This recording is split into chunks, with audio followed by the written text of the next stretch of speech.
Hey everyone, and welcome back to Remember This Tech. See behind me? It's the 24-inch iMac that wouldn't boot up but turned on and shut off really quick. And I featured this in my video where I feature the 3 iMacs that I got for free. Check it out in the link above or the description below. I just have to see if I can get this to work. If I can't get it to work, I can't get it to work. But at least I'm going to give it the old college try. Or at least in my case, the old Remember This Tech try. So what we're going to do today is going to pull the screen with this makeshift windshield screen for the car. It's a sunshade. And then we're going to go ahead and pull off the glass to get at the screws. 240 gig Lexar SSD. I will put it in there and I will see if it'll work. It could be a hard drive that's problematic in the system. Could be more than that. I don't know. I got my trusty toolkit because you need Torx heads once you get this off. And then I'm going to replace the RAM and double it. And I'll show you how to do that too. So without further ado, wish me luck. Let's take this apart. I'll show you how to do it. Let's go.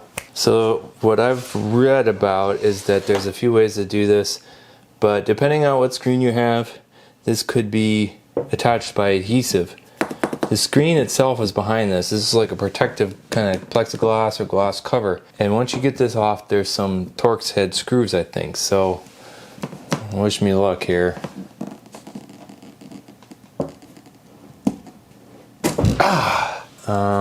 It's like metal here, and it's magnetic on this one. So, good to go. Let's put this aside. I don't want to break it and I don't want to scratch it. So these are Torx head screws. They're different lengths. The toolkit I use every build, I'll put that in the link below because I'm telling you, this thing has come in handy so many times. You would not believe it. And that one should fit perfectly, I hope. And once these are all out, there's a number of ribbon connectors and a bunch of other things that have to come out from what I've seen. And this could have, see, look at those screws, they're pretty long because it has to go through this 1 inch, 1 1/4 inch aluminum body. So if they are different sizes, make sure you don't get them mixed up. Torx head screws seem to be a little bit rough shape, like maybe somebody was in here before. Oh yeah, they are a different size. Look. So don't get them mixed up. Maybe somebody was in here because some of them are a little bit, like maybe they stripped them almost. I hope nobody was in here that didn't know what the hell they're doing because that would make my job a lot harder, especially if I can't get this thing to work because they've ripped something, broke something. Let's fast forward through this. Never break, always fight, never quit, do it right, play the game, win it life, have no shame, there's no time, feel the pain. Look at that, the top ones are small. Change in my mind, pick a lane, commit and climb, the only way to win it life. I never miss, that's fact, taking big swings, bitch, hand me the bat, put me in the... Alright, looks like all of these are up. This right here, aluminum bezel, seems to be coming off. But I might need to take the RAM screw out here. But let me just see. Yeah, I already loosened that. That's the RAM cover. The RAM is down here, by the way. And it's super easy to replace. Oops. Alright, be very careful when you take this aluminum bezel off.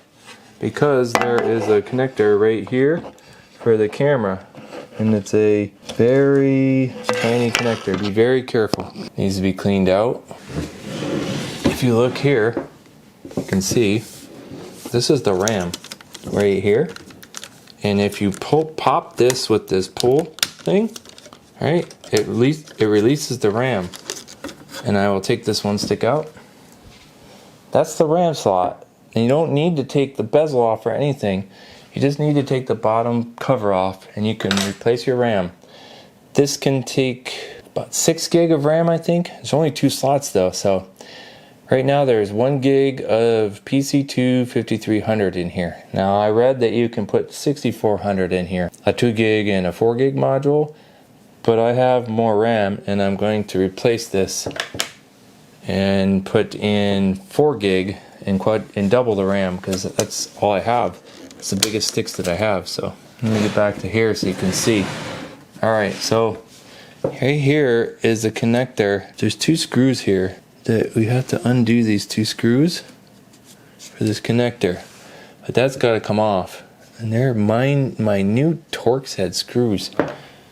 So this is a number 6 bit here for this right here, this connector. Yep, it fits perfectly. And this has to come off because this is the monitor connector, I believe, here to the board. All right. Trying to keep track of all these screws is going to be an interesting situation. Once we get through here, this should come up, I believe, like that. See? Now we have to take these housing screws here. They run along the monitor, and they are not the 6. They are the same one we used before, which is I think it's a 9. Yep, this is it. So I have to take all these off, put them in a pile so you don't get them confused with the ones that you just took off, because they're little like that. And believe it or not, this is the first time I'm doing this, so bear with me. Hopefully this tutorial will help you out in case you have an old iMac that's not working, and hopefully you can get it going again. Upgrade it to an SSD. Maybe fix something if something's wrong. Let me zoom through this process right here of getting these screws out.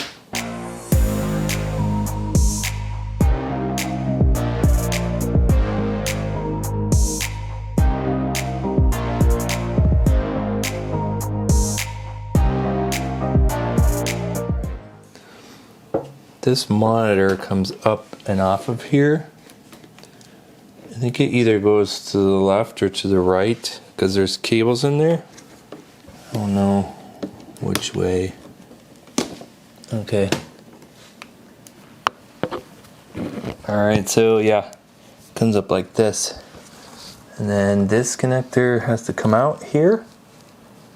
Right there. And down here, on the underside of this circuit board, is a ribbon cable connection for the monitor.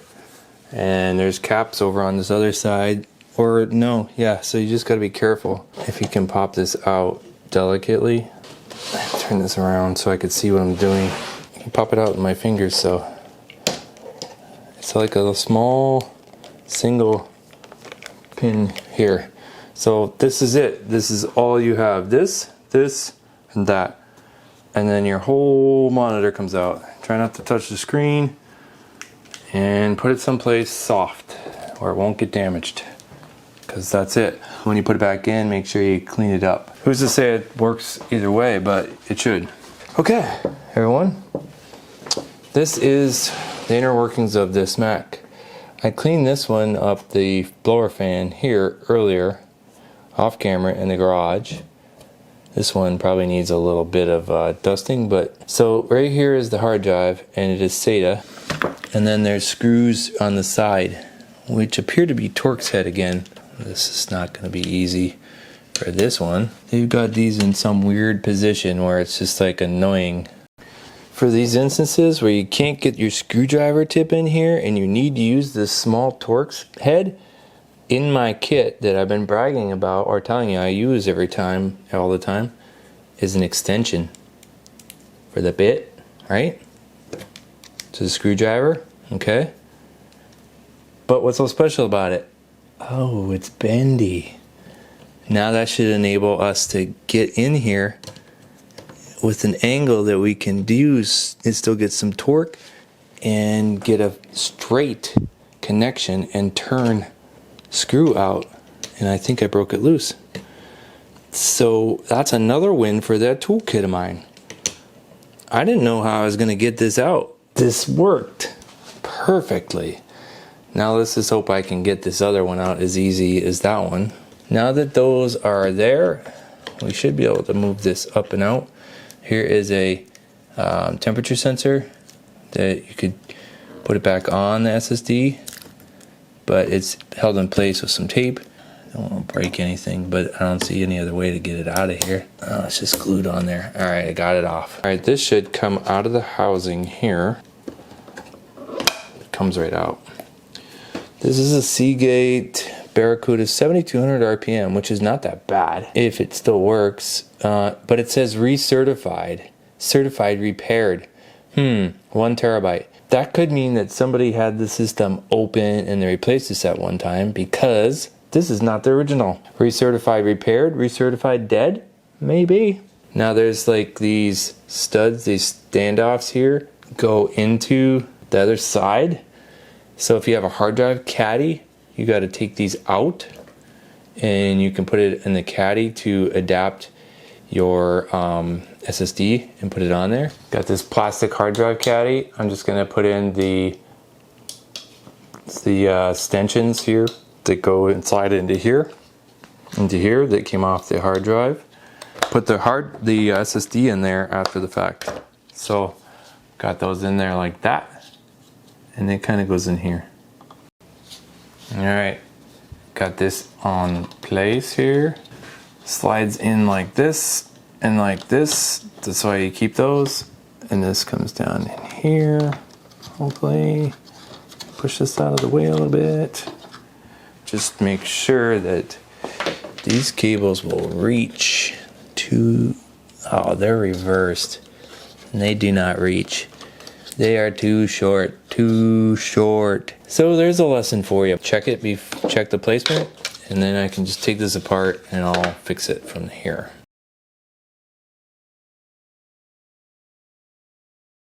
Install this upside down and make sure you line up the power and the SATA, and then put it back into the machine.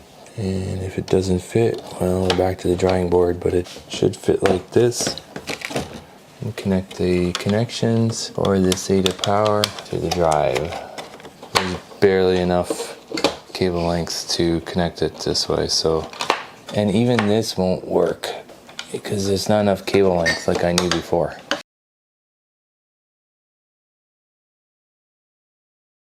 That hard drive enclosure doesn't fit. These are reversed in the way it would go, so I had to flip the hard drive upside down because there's no cable length for them to reach. So since this is not going to be moving a ton, secure this in place with some of this duct tape. It's going nowhere, hopefully. And that's the way it's going to be. And then I can take this back here and can put it onto the drive for the temperature reading. I want to see if this works, because if it doesn't, I'll have to load it from the super drive, providing that works. Somebody already opened this, so I'm chasing down their problems right now. So stick with me and fingers crossed to make this work. Alright, so the next step is to put everything back together. The next step would be to put the screen back on.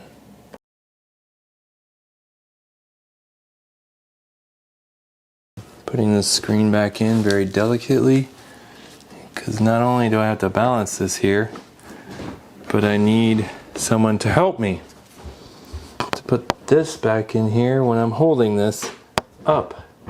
So get my assistant here. And I just have to get it into place. Okay, there it is, one side, two sides. Then we have to slowly lower this down, hook up this cable, and then that, and then secure it into place. And you might need an assistant in this case, because, thank you, assistant. All right, let me put this down. We can't forget to plug this back in, and then when this monitor is down, we'll put this in. So this goes over here, and it's in there. Only goes one way. Make sure the cables are not in the way of the fans, and you've lined up your bezel holes like that and like that. There's one thing you need to worry about, is make sure this is on the outside of like this small little connector here, because that goes onto your aluminum bezel, okay, you took off earlier. Screw these screws in with the screws that you took out before here. You can lightly put on the front bezel and start it up and see if it works or not, but let's go ahead and do this. Alright, so Torx heads.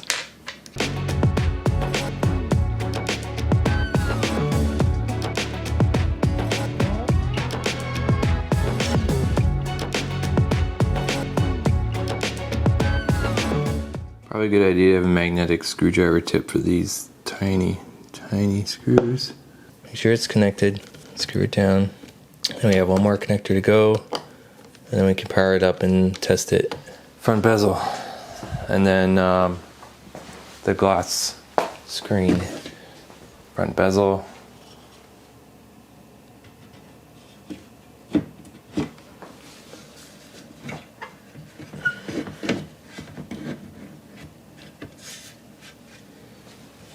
Alright, this is work for tiny hands, but this is keyed, so can't screw it up too bad.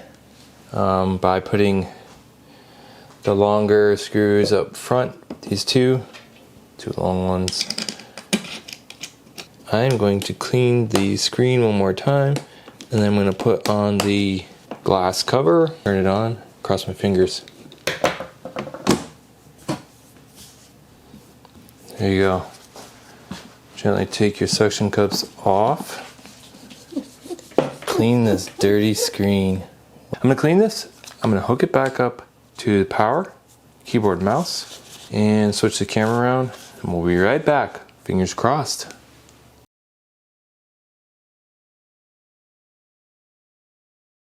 Moment of truth. Hooked up peripherals, keyboard, mouse, power cables in. Gonna turn it on. Last time it barely got to the boot screen and then it just died. So I'm powered on. Zoom in. Here I go. Fingers crossed. See if it makes the bong noise. The bong. Maybe I didn't hook something up. Maybe I did. Maybe the power supply is gone. Maybe it's not. Sounds like it tried to turn on. Not even getting a signal anymore. At least before I got a signal.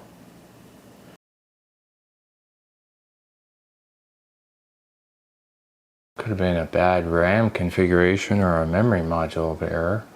Maybe it'll try to get into the boot menu or something now. This is an interesting turn of events.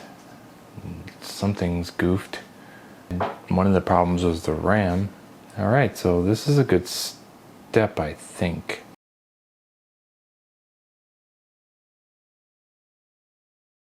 So I'll try to reset the NVRAM. Don't know if that's going to work. So it rebooted already once. It says 20 seconds. That should work. And sometimes it says do it twice. Two bongs or whatever. So, and let it boot up again and do it again. And release.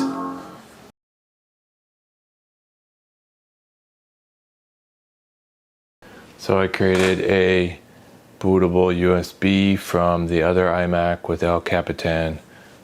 Let's see if this will work now. I created it on the 20-inch iMac. It had Yosemite on it. I installed that DMG, and then I formatted the USB with Mac OS journaled. Then I ran a script from the terminal, which I can put in the description below. And then I that script copied over the installer package to make this bootable USB onto these USB. We're going to see if it'll come up and if it sees the drive. Hopefully we can install to it. Screen looks a little bit better now. It's not so yellowed and washed out. Setup El Capitan. Select my disk, the card, install. It says it's preparing to install. Whoa.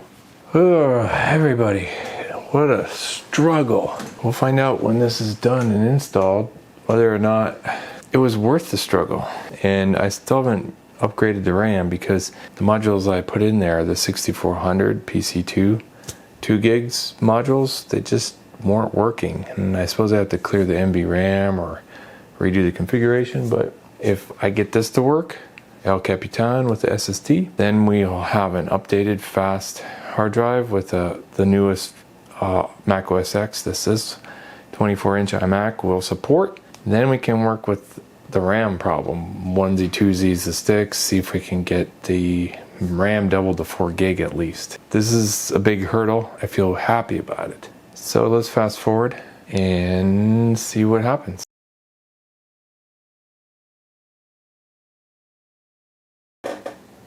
This said certified repaired. Certified repaired.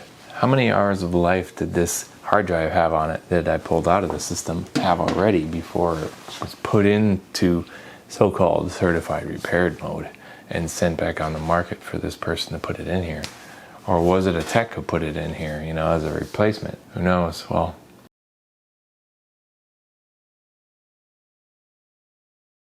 all right, it looks like it's time to do the setup.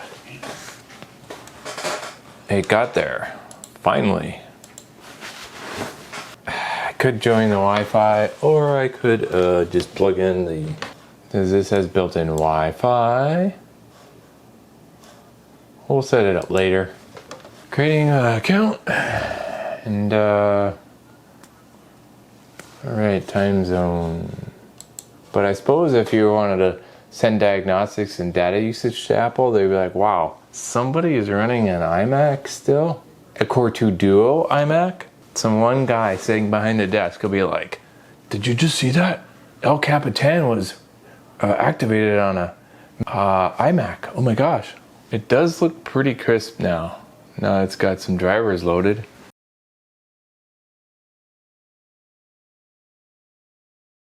El Capitan. Yes, I did it. Did it. Did it. So far so good. Did it. Yes. Just gonna do a quick look at this and we're gonna call this a major success. The freebie iMac back from the dead. Just for references, the smaller 20-inch Mac, the 2.66 gigahertz one, it said mid 2008, so it's a little newer. But this is a iMac 24-inch, mid 2007, 2.8 gigahertz Intel Core 2 Duo, 2 gig of 666 megahertz DDR2. My hard drive is called El Picard. It's got an ATI Radeon HD 2600 Pro card with 256 meg of memory. That is cool. That is cool. Display is a 1080p capable 1920 by 1200. Nice, right? El Capitan. And this is the SSD, the Lexar, and it used up about, I don't know, 15 gig or so, maybe a little bit more. Super drive, got a super drive DVD RW in there. Memory, 2 sticks. We're gonna try to swap out sticks later on and see if we can get it to 4 to 6 gig. Excellent. And we call that a success, everyone. So yeah, brief thing is you can set up your Wi-Fi, you can do wireless keyboard, you know, the Magic mouse and keyboard supports all that. I think I'm gonna need a better browser than Safari, but we'll have to get another browser or maybe something else.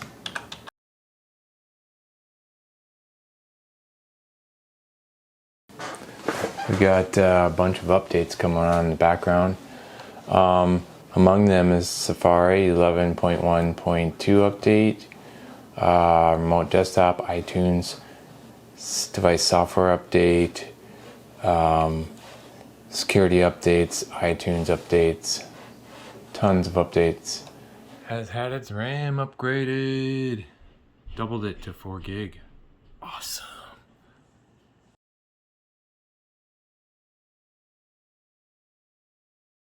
Here ends the journey of my update to fix, or at least partially restore, this 24-inch Mac dual-core 2 Duo machine with an SSD because the drive was dead. Succeeded. Another one back from the dead. Now the next thing we'll do is just upgrade the software, maybe get some browser support, you know, all that good stuff. And this is not a bad machine. This 1080p monitor, 24-inch screen, you know, it isn't the biggest SSD that I put in there, but you know, fine for now. We're just gonna test it out. We're not gonna be playing the newest games and stuff like that, but somebody gave this away for free. But to me, it's a step back in history. A nostalgic journey that I took. It was a struggle at times, so I'm going to tell you it was, because it was a struggle. But you know what? And better than this ending up in a junkyard, and I could never afford these back in the day. Thousands of dollars, that's what this cost. I hope you all enjoyed this journey in resurrecting and troubleshooting this 24-inch Core 2 Duo iMac from the dead. Thanks for coming along on this journey, and if you haven't subscribed already for more content, old stuff, new stuff, give a thumbs up if you like this video, subscribe, and thanks for watching. Remember this tech.